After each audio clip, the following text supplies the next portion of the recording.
send someone a message and tell the person, I love you, but I know Jesus loves you the most. And be sure that God is going to do something great in that person's life if there's something called depression battling up with that person or that fellow. On this note, I welcome you to Calvary Hour. My name is Nana Akosia Boache, and I'm always happy to come your way. And today's topic is something that I can't run away from. If you've seen our flyers, either on Facebook, on Twitter, or Instagram, then you should know what I'm talking about. One way or the other, we fall victim. But somehow too, we've not realized it, that we are being a victim of it. We are actually pushing it one way or the other. And that is the talebearer. But as the discussion goes on, you understand who a talebearer is.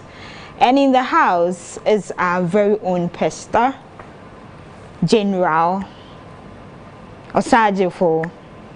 Or because you say today's Nkrumah's Day, so I shouldn't add Osajefo to your name. Osajefo pa. Osajefo.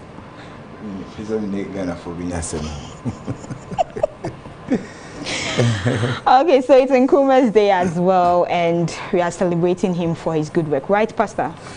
Yes, I mean, he's in the annals of the Ghanaian history. You can't do anything about it, you know. Yeah. And we appreciate all our heroes, you know. They have done so well. We're enjoying the fruit of their labor. Yeah. Yeah. Yeah. And so today has been good. We've been at home, rejuvenating ourselves. Maybe it's just one thing I have to do before the day finally goes to an end. I promised my kids some dog walk, and I need to do it. They are waiting for me. You have to. You have to, because I've told our viewers to do the same. Have that quality time today. Tomorrow is not promised. So, Nana, you have to do it. Yes, I promised them right after the show we're going to go for a dog walk. We did one on Sunday, and I guess they want to do it again. It's interesting. You have to do it, and I'm happy they are doing well. Yes. Nana, today's topic. Yes, so I can't say it's interesting, but it's something that is disturbing. Very. Because of what danger it brings around any time somebody will want to delve into such kind of attitude, you know. And that's why I'm saying it's not interesting. It's something that we must shun, something we must take out of our system, because it is destroying a lot of things. And so today we want to talk about talebearers or tale-bearing, you know. We want to talk about that very important thing, because it is something that should not be seen amongst God's people. And so maybe we want to read Leviticus chapter 19 verse 16 to start with. Leviticus chapter 19 verse 16. Yes. Okay, so I read. The topic is moral and ceremonial laws. You shall not go about as a talebearer among your people, nor shall you stand against the life of your neighbor. I am the Lord. I am the Lord. So who is giving that biblical injunction? It is God. You know, like the caption you read, moral and ceremonial laws. And so in the Old Testament, for example, you find ceremonial laws, you find laws such as the Ten Commandments, you find moral laws. This one is a moral law. You know, how you want to deal with your brother. God would want always for his children to enjoy, you can call it relative peace, you understand? Because Jesus have said that once we are in this world, we'll go through something. So I want to use that advisedly. But the point still remains that God, in trying to structure the society, you know, how we'll deal with each other, it was very important that he would show us the way to go. One of the things God would have his children not to do is to indulge in tale-bearing. And what is talebearing? When we talk about talebearing, it's just like peddling some falsehood against a brother, which can bring calamity, or you can call it even a scandal. You know, so they are lies. Talebearing, usually they are lies. But maybe as we go into the discussion, we'll look at other forms of it. You know, a friend told me that sometimes the evidence may look like what it is, but the story may not be true. Yeah, because I said there's a little truth in every rumor. Yes, I don't even want to go into that. I mean, so that's my own, you know. That's why I wanted to, as if every tale is a lie. We usually want to use those to justify what we do. You understand? Because for me, unless of course I'll be proven wrong, my understanding of that statement, that in every rumor there is an iota of truth. So the point is that, yes, I walk past the house. So is that what you're calling the truth in it? So I walk past the house. So it means that I could be pulled into whatever may have gone wrong, even as I have left the place. For me, what is wrong is wrong. I mean, those who are into those kind of philosophies and thinking, they can continue to say those things. But for me, I would not want us to justify talebearing or make talebearers look like, you know, whatever they could still has some element of truth. And that's why I'm saying that maybe at the tail end of the discussion we'll look at that bit at a point in case. But now, if you look at the world, and it's not a gray area in the Bible. Like the Bible really talks about some of these things, and maybe we'll look at what the Bible talks about it. But when we talk about talebearing, it is just about, you know, somebody going about dealing in scandal and calamity and getting secrets of people and retelling them wherever he goes. So you understand? And, so it's re-edited. And that's how a scholar like Adam Clark will want to put it. And he's one person, I really like his commentary to the Bible, you know. And he says that getting the secrets of people and retelling them. All right, so is that what we call an iota of truth? So you understand? Maybe I shared something with you.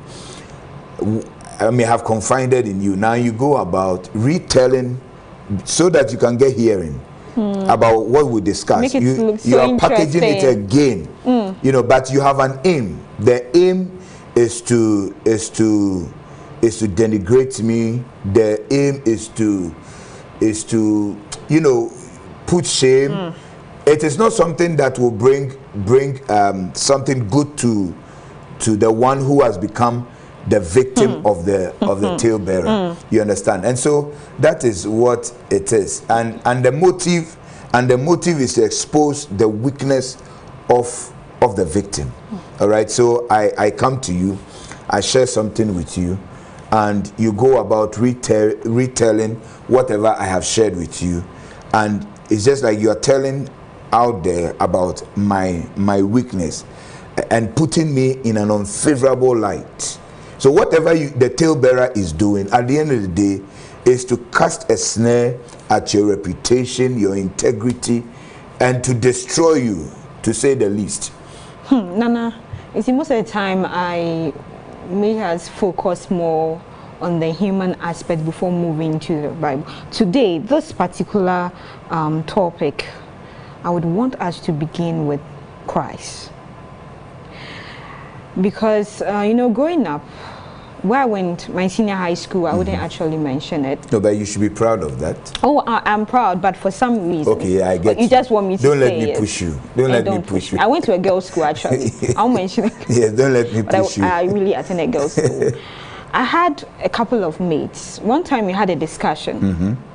Then one young lady made a comment, which till now, so rings in my head, you know. So when I saw this topic, yes, I had that flashback of that discussion.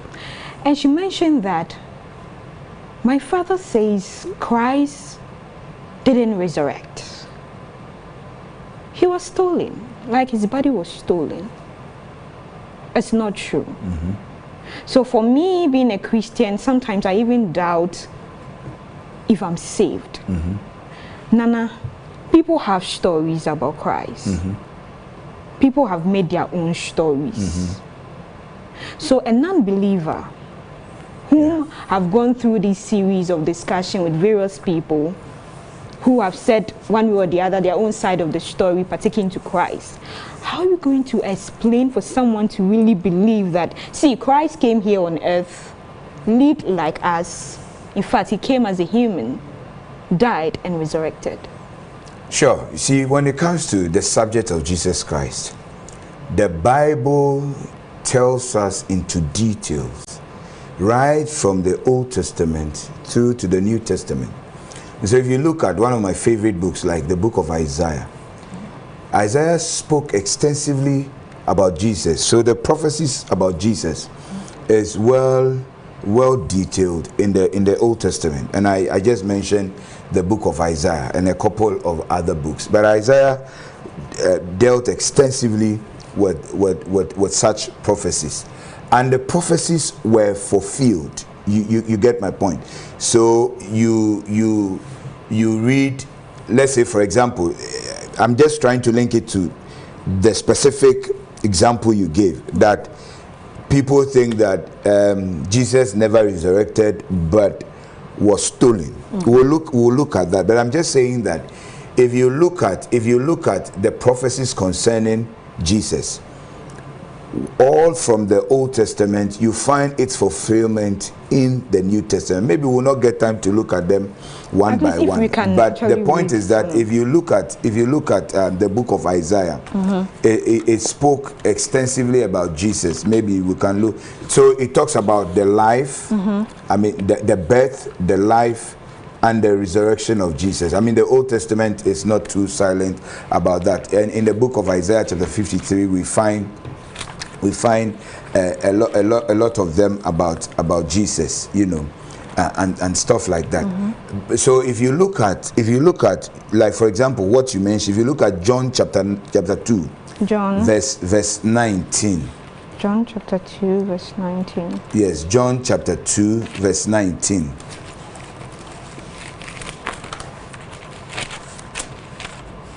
It's John chapter 2 verse 19. Okay. Chapter 2 verse 19. I read. Okay. Jesus answered and said to them, destroy this temple, and in 3 days I will raise it up. So still in line with talebearing. So Jesus spoke these words and said that destroy this temple, and in 3 days I will raise it up.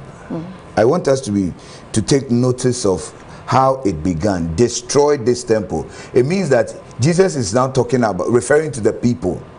If you destroy this temple, talking about him, if he is killed, in 3 days he will resurrect. That is what it is. But look at the language.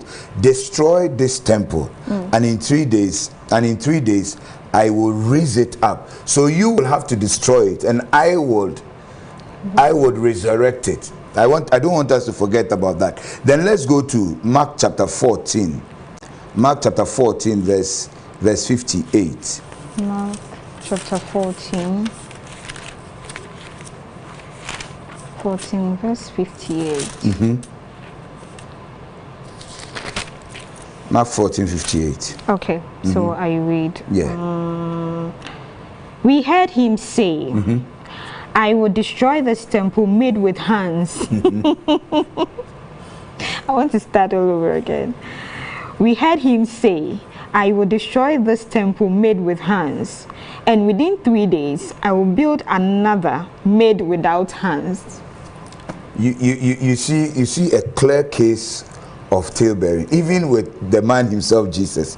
So for me, that's why I'm saying that if you look at the New Testament, I mean the Old Testament, there were prophecies concerning the Savior.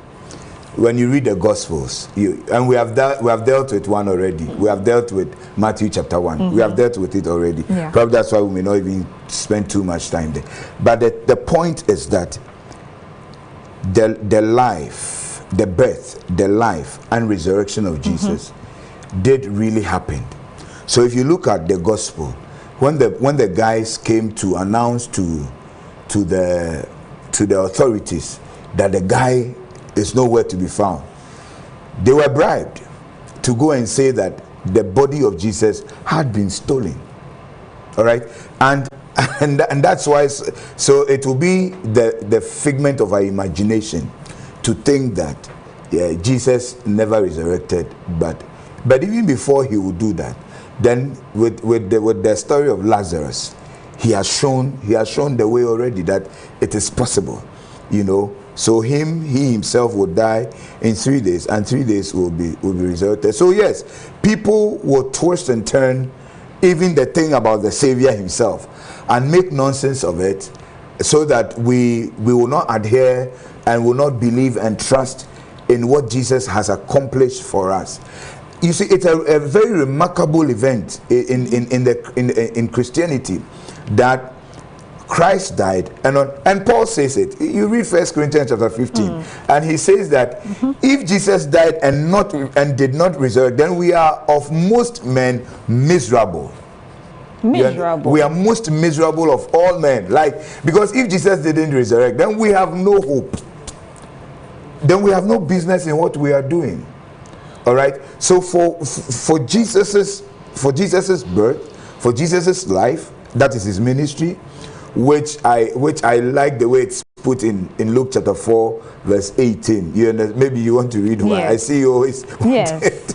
Yes, we need I guess maybe go. I'm going fast. Yeah, we need to go Bible because that's a delicate issue for people to really understand. Yes. So Luke 4:18. I just love that text, you know, about when he's just about starting his ministry.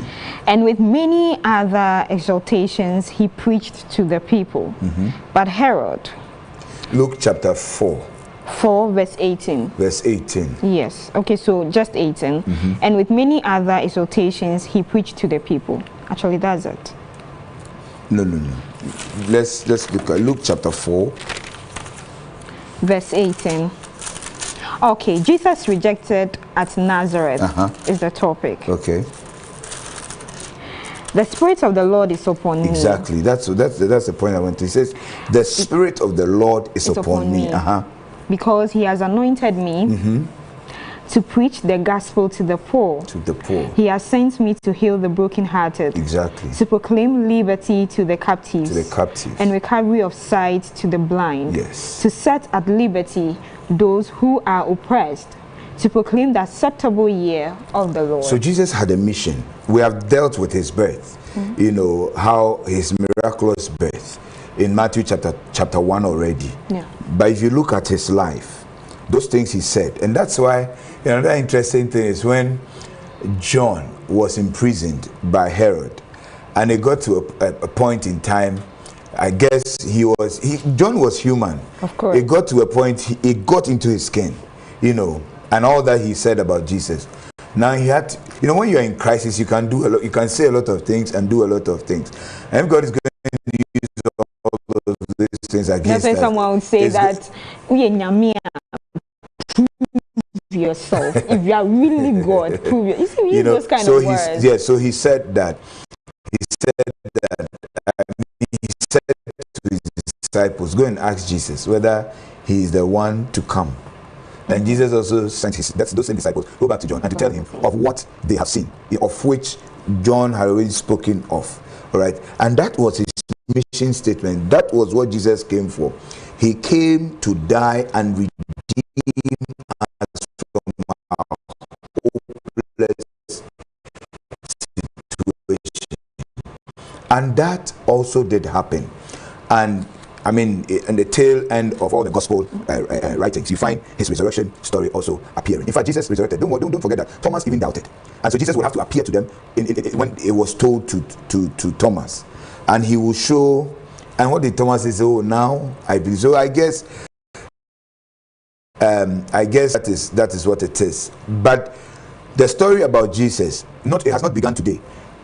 People over the years have tried to water down that very important and remarkable thing in history and to make it look like it never happened, and so people cannot trust it. Recently I have spent some time reading about creation and evolution, it was as a result of the fact that I have met about 5 young people who, after church, walked up to me and said they doubt the existence of God. You understand? And I have to go to my digital library, every library, try to comb and give some materials, either in PDF or Word, for them to be reading, and something we want to begin at some of my fellowship we have titled Uncovering God. You understand? And you know, all of these things, they have one goal, and the goal is to let people show disbelief and not to be interested in the stories about God, making look like they are fictions, they are not real, they are fabricated, they are planned. You know, people say all kinds of things, but trust me, these things are things that really did happen. For example, we are celebrating whatever about Nkrumah today.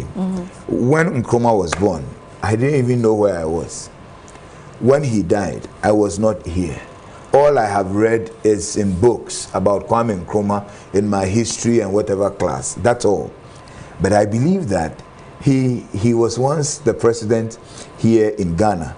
You understand? For me, what does it do to me if it is true or it's not true? The thing is that at the time he lived, people were there to have recorded what we have. You understand? So what is my business in doubting that once upon a time a man called Jesus walked on the face of this earth, died, resurrected, and will come again? That is my belief, and that should be the belief of everyone that is watching, because it is real. It is so real that I have not read too much books or too many books, but I have read a little. You understand? The Bible is a different book. It's a different book. I'm here to see anybody who wants to review the Bible. Nobody can review the Bible. It's so accurate. The words are able to warm the hearts of men. The words are able to bring comfort and cheer to homes. The words are so powerful that it brings hope, joy, happiness to the reader. I don't know which book that excites me more than the Bible. But you know why? Sometimes the Bible is seen more in stories. God is the most exciting and most powerful evangelist I have known. And that is a tool even in the secular world, which is used today. You know, when you want to get people to listen to you, you must learn a lot of stories. I tell pastors and stuff like that, learn a lot of stories. Read the Bible stories, use them, and that's how you get people's attention. There's something about story, but these are not just stories. They are real things that really happen. So even in talebearing, it was done to Jesus himself. But Nana, aside what's actually mentioned, are there other stories probably fabricated about Christ? I mean, his birth, it defies science. Science cannot explain how that thing can happen. You can only trust in that when you want to take it out of the Bible. You understand? And so his birth, his miraculous birth, also poses a challenge to a lot of people. All right. Of course, some miracles like turning water into wine and all of that. You know, people have had their own issues about it. Of course, his resurrection, like we just touched on, people have had issues about it. But those people that even lived at that time, the only option they had was to bribe, which means it was true that nobody stole the body of Christ. All right? And so we cannot do anything about it. So now let's go using, venturing into talebearing, and let people not believe that, that guy really had that power to the extent that he even resurrected. That's why even like we said from John chapter 2 verse 19 and Mark chapter 14 verse 58, that you find that people twisting what Christ even said. And that makes talebearing a very serious issue. It has hurt a lot of people. People have committed suicide. People have been traumatized, you know, and people have been wounded emotionally because of talebearing, where people go around and say all kinds of things about people.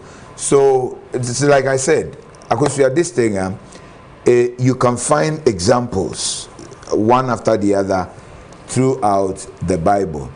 Even Paul, it was done to Paul. You know, when Paul had been you know, the story about, maybe we can read that one shortly. Acts chapter 19 verse 24 to 31, about the silversmith. Acts chapter what? Acts chapter 19 verse I think verse 24. Yes, Acts chapter 19 24 verse to 31. 24. Okay, so the title is The Rock at Ephesus.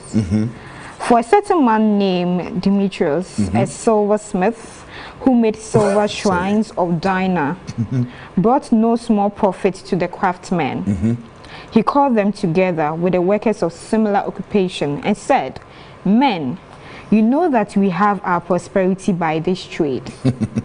Moreover, you see and hear that not only at Ephesus, but throughout almost all Asia, this Paul has persuaded and turned away many people, saying that they are not gods which are made with hands.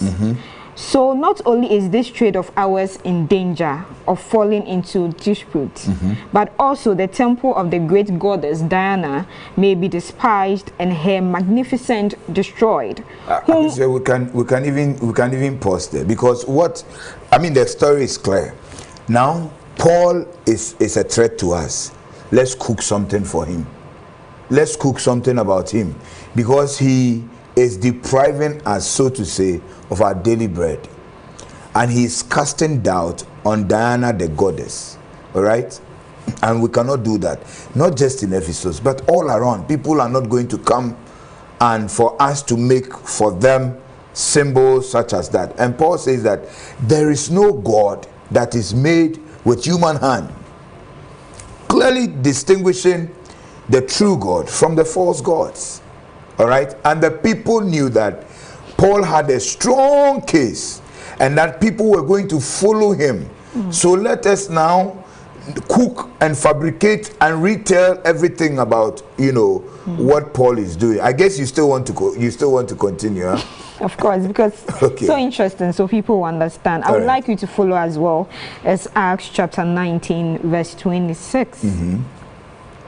Okay, so as of now, I am at verse 28. Now when they heard this, they were full of wrath and cried out, saying, "Great is Diana of the Ephesians." So the whole city was filled with confusion and rushed into the theater with one accord, having seized Gaius and Aristarchus, Macedonians, Paul's travel companions.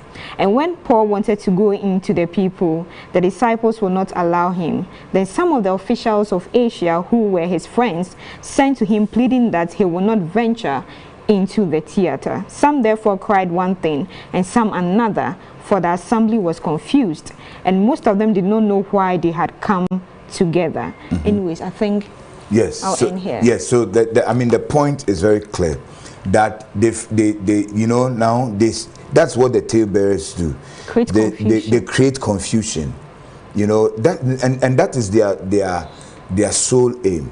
So for their victims, what they do to them is to retell their secrets or retell their story in some other way, so that they will feel pain, they will feel hurt, and sometimes even go to the extreme of taking their life. So the point is that they want to destroy you.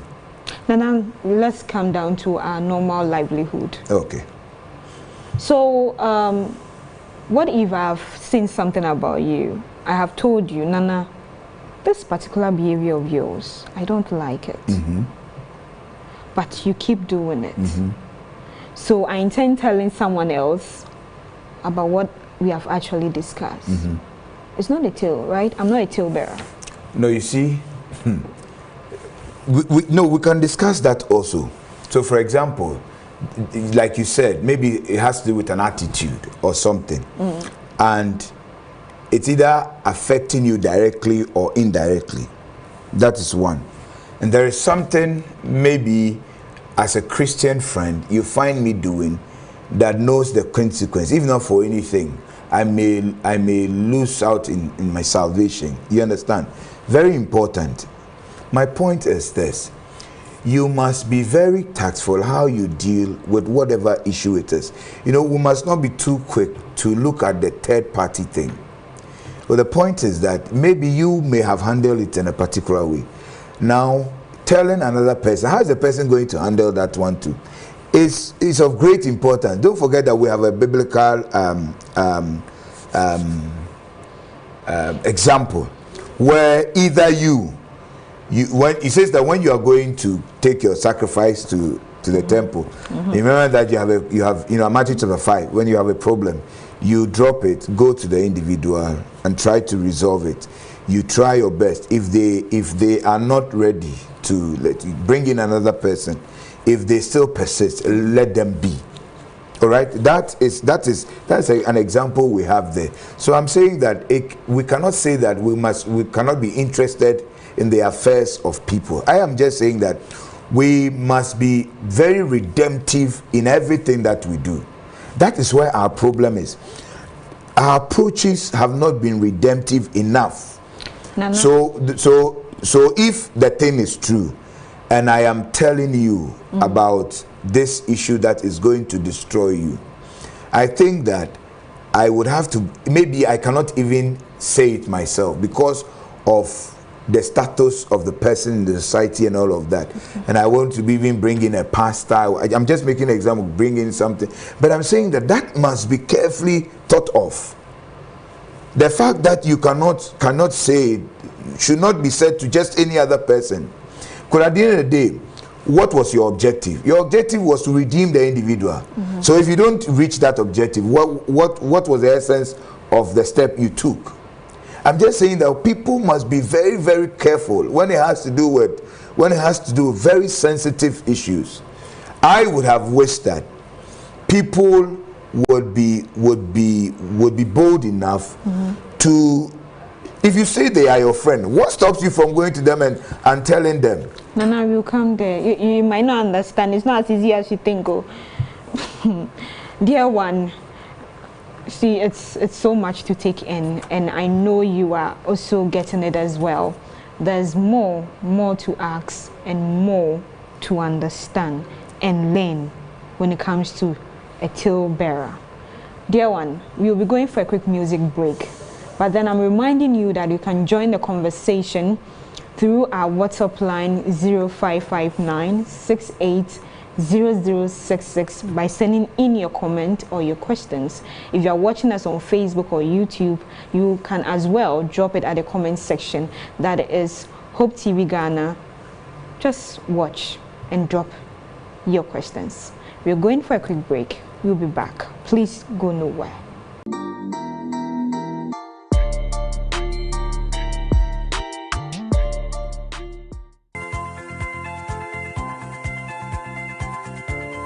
The addition stronko ebrel ewo fie addition eboaye ma yedwuma enya nyinaso esanse so edwuma etumpo na ekonkan a osikasem ebeyie ema yeni emfaso bumbum achi na sika enyini bumbum nti se edwuma no edimu saa ansa na wadwen se wodi sika komando Continental Free Trade Area Agreement ya be ni amapa be na de bresa edwumafo ye ekuo na nkasa ewo education unit ye do be content mu 2 weeks bia ye de mpanyinfo ba ha na muni abedi nkomo afa ekuo no ho na ehun faso a ewo ema wo odwumayeni.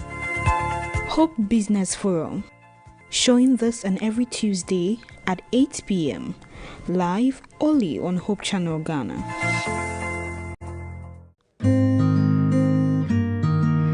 Hello everyone.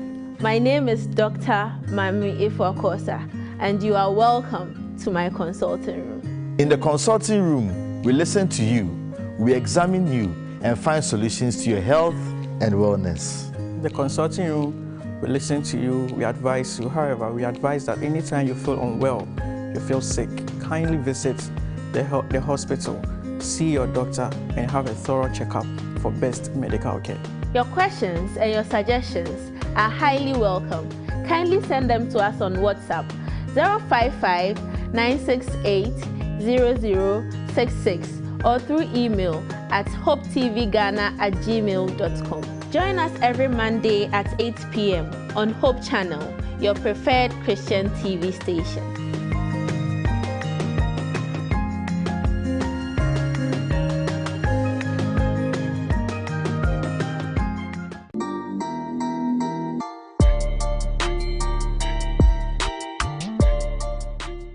If we just joined, this is Calvary Hour, and we are discussing the topic, the talebearer. In other words, a gossip. No, but it is.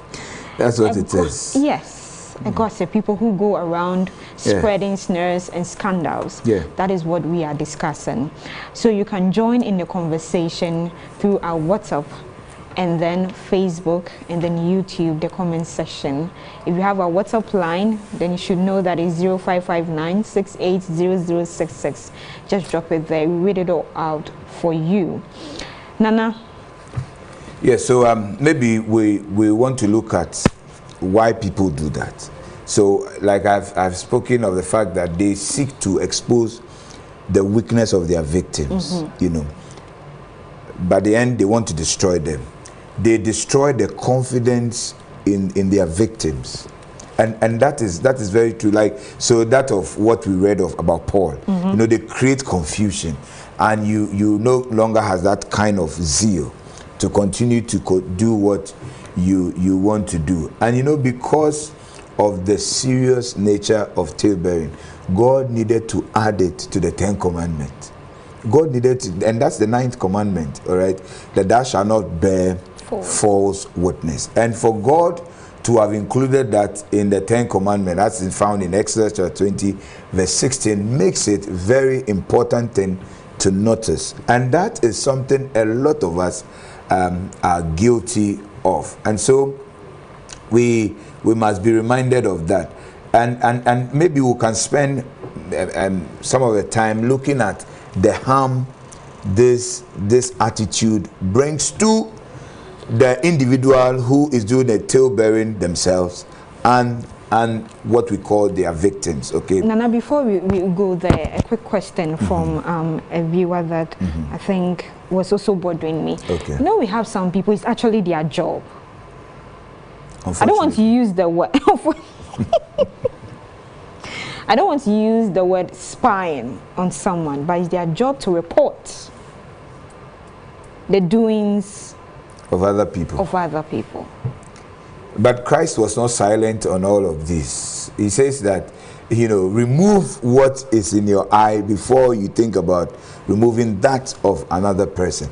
And that was Christ addressing that level of hypocrisy, you know, he found in his time, and we also find in our time. You understand? And so that's a clear answer to that. I mean, why do you spy on? For what reason do you spend all your time spying on people than trying to help them? I don't know if you get me.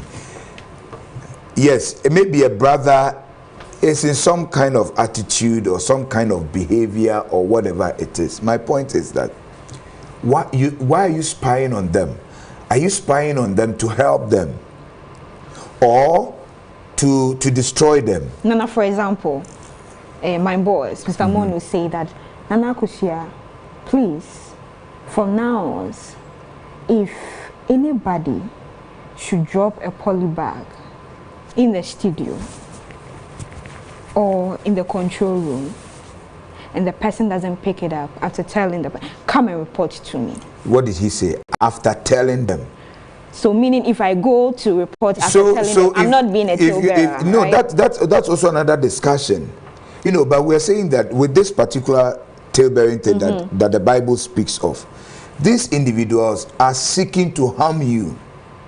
So this can be another example for another discussion. So I just want to be clear, I'm not a talebearer. No, that is not talebearing. Okay. That is not talebearing. The point is that we have rules and regulations in the studio that must be followed. All right.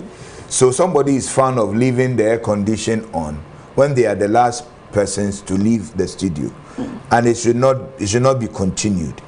And I bring your attention to it, and you ignore all of those. Then whoever is our superior must be told, so that you would put a stop to it. That's another discussion. All right. But when we talk about talebearing, I mean, the definition, especially by Adam Clark, is very succinct when he says that they are retelling everything that has happened. All right. And that's why some people, when they want to justify, they say, okay, well, there is some iota of truth in everything that you say. All right. So that is quite different from that. But it is also worth mentioning that when you find somebody in some kind of behavior or attitude, my point is that before you even go out there to have the guts to talk about it, you should have dealt with the individual, trying to help them. That is another important thing to mention. If you have not done any of those, you better shut up. And you see, this thing, it brings about strife, enviness, and enmity, confusion, even in the Christendom, like in the church, in the homes, in the office, everywhere. Christians are guilty, non-Christians are guilty as well. But we as Christians must be seen to be showing the way, must be seen to be showing example to that. See, when you read Proverbs chapter 18 verse 8, maybe we'll read that. I mean, the same story. I don't even know why the writer of the psalm would want to, Proverbs would want to say it two times, because apart from Proverbs chapter 18 verse 8, Proverbs chapter 26 verse 22 also talks about it. Maybe we'll read, it talks about the same thing. Proverbs so maybe you'll 18. read it. Proverbs chapter 18 verse 8. Verse 8. The words of a talebearer are like tasty truffles. Maybe, Pastor, you explain what the truffles. Let's complete. And they go down into the innermost body. Did you hear that? So it pierces through you, like when you hear what stories they peddle about you. Feel like jumping. Sometimes you feel like jumping from the 6th floor and landing on your neck, not on your legs, on your neck, and then you will die at once. You understand my point? See, let me show an example with a clear case of a thing I experienced in Johannesburg with you. In Johannesburg, one morning, a lady comes for our morning meetings, and just opposite the auditorium where we had the morning and evening meetings was this hotel that had mainly prostitutes. And for them, they don't come at night, from morning 6 a.m. till the next morning 6 a.m. You understand? And this lady comes and tells me of her story. One bit of the story that I remember vividly is when she thought people were misjudging her, people were too anxious with her, and nobody gave her a chance, not even in the church. Reason why she finds herself in that gang, okay? And when he heard some of the things they spoke about her, and you know, she had given birth to two children, and one was a sickler, and the kind of things they say about her as to why that child was a sickler, and all of that. For me, I couldn't even stand the thing she was saying. One day she went up and jumped up from the 7th floor or so to kill herself, and unfortunately she landed on the legs and didn't die. And she asked me, Pastor, why didn't I die? I should have died. And I told her, so if you died, who was going to take care of those kids? You think it is God is and we laughed about it. You understand? But that meeting with the lady showed me, gave me a lot of insight, and the damage we do to people when we go around peddling things, let me say it, peddling falsehood about them. And so people have become victims of such situations, and they have felt like ending their life. And that is what Proverbs is saying. No, it pierces through, it goes into your innermost soul. Sometimes when you hear what some people say about you, you ask them whether they are you. You understand? Like, sometimes people pretend they know about you. Mace Altabel has a way of putting this when he says that, see, you only know half of the story. Stop pretending you know the story. Okay? People claim to know people more than themselves in this community. All right? And it is something that is destroying homes, destroying the church, destroying institutions and all of that. It is because we have that penchant to peddle falsehood. Like every little thing, we want to brand it. All is because they want to have hearing. They want to have audience with people. So they say it in such a way that, and sometimes when you even see it, the next thing is that you go into your closet, go to your mirror and look at yourself and ask yourself, is that you? Do I really know you? It looks like people know you more than you know even yourself. But sometimes the evidence may be true, but the story is not true. Nana, so how can I, or someone may ask, point out that this person has this kind of character, so I shouldn't associate myself with this kind of person? How can we pinpoint that A, B, and C is a talebearer? Yes, so for example, you hear, like when you have been a victim, you see there are things you can just overlook, but things that borders on your integrity, your dignity, sorry, you must do something about it. I mean, confront the issue. You see, it also brings to you another burden. And you're operating in the realm of Christianity. So even you that have been falsehood have been peddled about you, when you're going to confront it, there must still be some redemptiveness in what you're going to do. See, that's the most interesting thing. So when you go, for me, I would suggest that go to the individual and let them know your displeasure about what they are doing. Otherwise, they will continue to destroy you. People are such that when they know that you know what they are doing, they stop. When people get to know that you know what they are doing. So in this case, if people get to know that they know what you are saying about them, now it brings some embarrassment, some shame, especially when they come and they don't come to fight you. And when they come and they sit you down and they talk to you and how they dislike what you're doing. And when they have even gone to the extent of telling you that, see, I am your brother. If you think I have even done something, what stops you from coming to me and see the shame? And that's what Christ says, that just like you have heaped a coal on their heads. If you read Matthew chapter 5, you understand? And so these are, for me, that's a very fundamental approach. The fundamental approach is that you must confront it. You should not always keep quiet. But even if you want to talk about it, you must also remember that it must be on the lines of redemption. Okay? But whatever other steps are there to resolve that, if you have who is your next in command, or if you have an authority, if you have an elderly person or somebody you need to bring in to settle that thing, you may want to. I just want to say that you must exhaust every avenue to make sure that some of these things are not continued. Nana Afuakwa from Netherlands is asking the question, and he's saying that, Nana, we hear of the fact that when you're going through something, share it with someone, because a problem shared is half solved. But listening to this talebearer issue, now I'm even scared to share my problems.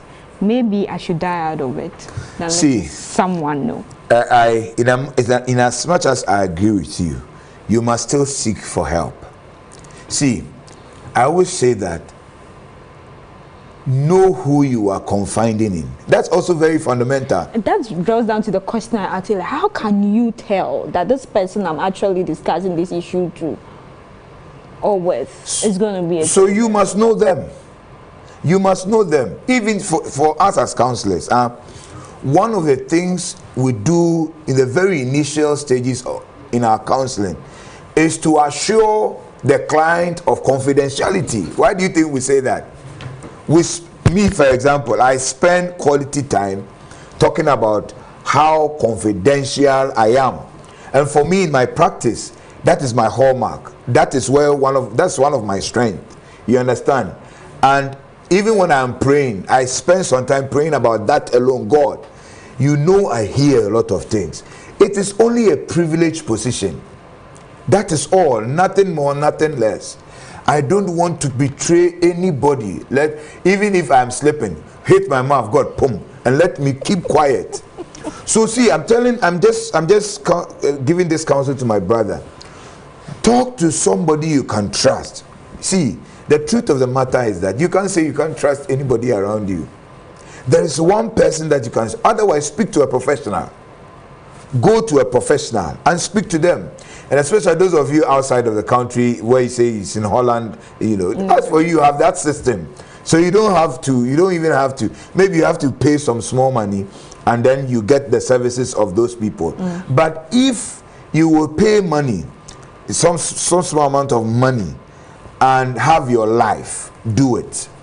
But don't go to talk to somebody you cannot trust. Somebody you know will be talking about your issue to people. The next time you hear people talking, it's about you, and it's like like the way you narrated the thing to them, a third person is talking about. So most probably this individual may have gone around talking about your private issue. You understand me? People come around like sheeples, People come as in good. Probably you might get to know they are bad after the issue is out there. That would be unfortunate. And I know people have been victims though.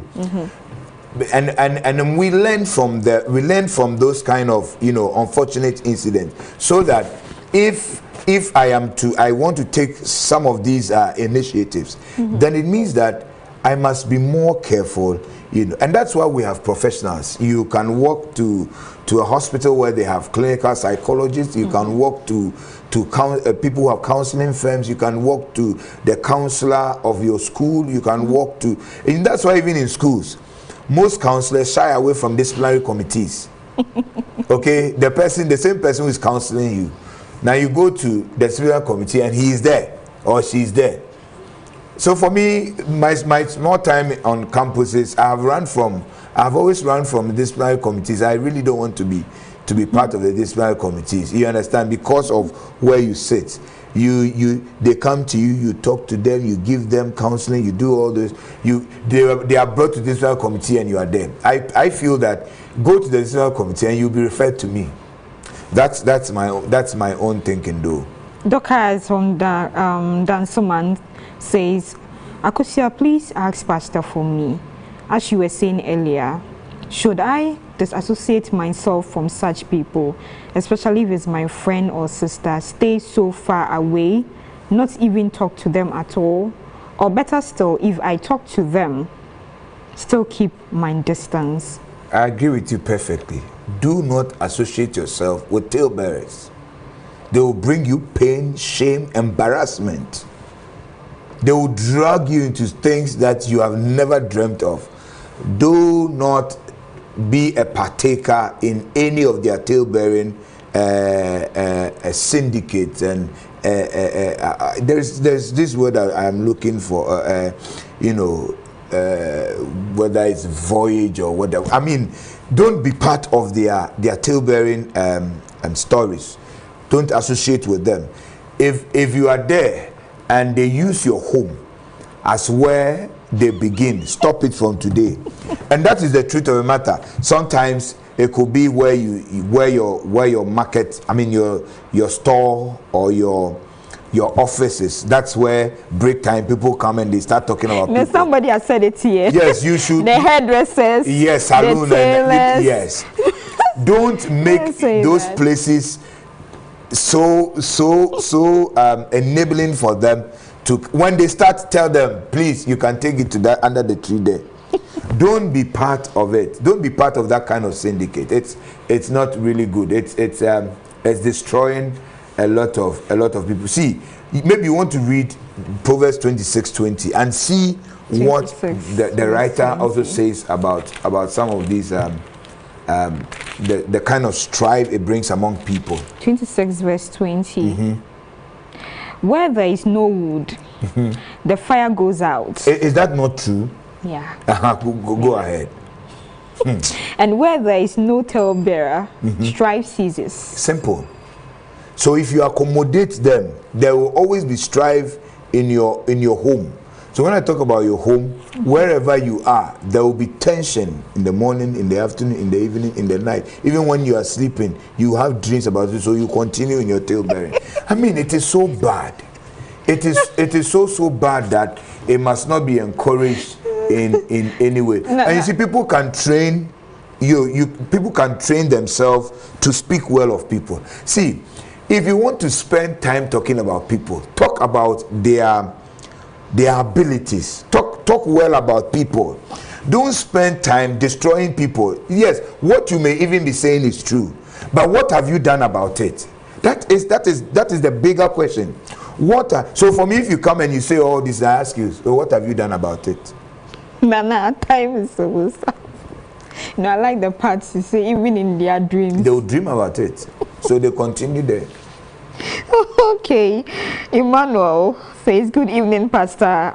I'm watching you live from here, Kampala, Uganda. Thanks so much, Emma. Ernest, and she says, good evening, Pastor. God bless you. I'm also watching live from Dubai. Thanks, Ernest. And this is from Emmanuel Efa. Great discussion. This topic. And Towa Da. From Boston. And I agree with him. And toward that, me have been a victim before. I know still that I'm a victim that I don't know, because people always talk, and it's very bad though. It's very bad. It's very bad. I mean, thanks so much. Learn to speak well about people. That's from Boston, USA. Thanks so much, Emmanuel, of course. And Towa Da. Kwabnafi says, Akosia, just ignore them. He's saying we should ignore them. And our favorite elder Boache Fojo, it says that a talebearer, a very dangerous but rampant quacker. I like that word, quacker, among Christians these days. Dangerous quacker. Now your last word. See, my last word is in Proverbs 11:13. A talebearer revealeth secrets, but he that is of faithful spirit concealeth the matter. Did you hear that? For a talebearer, see, you are dead if you go to reveal your secret to a talebearer. Don't tell them anything. So in essence, be mindful what you say to people. Sometimes people go telling people everything about them when they least even knew those individuals. We must be careful about that. And so you see, it has brought deep sorrow and grief to innocent persons. I don't want you to be a victim, honestly. I never wish that you would be in the situation I have been before, where people cook up story when they didn't know anything about you. And if you're not careful, you end up, taking your life and all of that. And so you just have to be very mindful of yourself. Be careful who you speak to, and learn to speak more to God. Because he will not betray you. He will not betray you. I remember saying this some time ago. Some of us, we talk too much. And most of the time, I have issues with we women. We are fond of doing that. We are very, very fond of doing that. I don't really have much problems with men. We talk too much. Our marriage, our job, our dreams, our goals, like everything she intends doing, she has to say it. Dear one, you're no circle. Yendo, be very careful who you are sharing your issue with. How much do you even know about this person you are discussing this issue with? As Pastor said, be very mindful. And please, those who are also, tearing people apart in order to get food to eat. You go to the next person and then you wash your friend up so white and clean because you want a job, you want promotion. Please, your cup will soon run out. God won't take it kindly with you. I'm telling you this. The next time you try saying this, remember these words. God won't take it kindly with you. We've taken God for granted. He is a principled man. He's a consuming fire. As much as he is so caring, he's so loving, he will come with doom and wrath at you. Especially if the one you are talking about have a close business with God. That one is even terrible. It's very terrible. If the one you are gossiping about is like David to God, you are dead, because the punishment will go generation. Be very careful. Don't let your grandchildren pay for something you did in your youthful stage. My name is Nana Kusia, and I'm very happy we discussed this today. Let's learn from it, I beg you. Nana, thank you. But before we go, pray for those who want to get baptized, rebaptism, and those who are struggling with this thing. Some people, it has become part of them. They can't stop gossiping about people. In fact, Talebearers need baptism. And Talebearers, they cut across. Pastors do it, elders do it, church members do it. It's like everybody is doing it. God is not happy. Trust me, God is not happy. And so we need to pray. Of course. Father, we thank you for this discussion. We're discussing one that is destroying the moral fabric of the society, even in the church. We ask that you, Lord, will grant it that we have the ability to speak well of people. If we have to speak to people, give us the courage and the audacity to be able to go to them and to speak with them for their redemptiveness. We're asking that you, Lord, would change minds and hearts and destroy that kind of spirit that resides in us that continues to enable us to do the tale-bearing kind of Christian. I pray in the name of Jesus that as we lift up our hearts to you, you, O Lord, will have and grant it that we'll be overcomers and start speaking well of ourselves. Bless each and every one of us until we meet next week, same time, to discuss some of the issues of life. Continue to be with us and let our relationship with you be strengthened and deepened. For we have asked in Jesus' name. Amen. Amen. A quick reminder that Hope Club 1000 is still existing. If you want to join and you want more details, you can send us a message or call us on our WhatsApp number 0559-680066, or send us a message through our email hopetvghana@gmail.com, and we're going to give you everything you want to know about Hope Club 1000. A little will do so much. It will go a long way to win more souls for Christ. We will meet same time next week. Until then, please stay safe and forever stay blessed.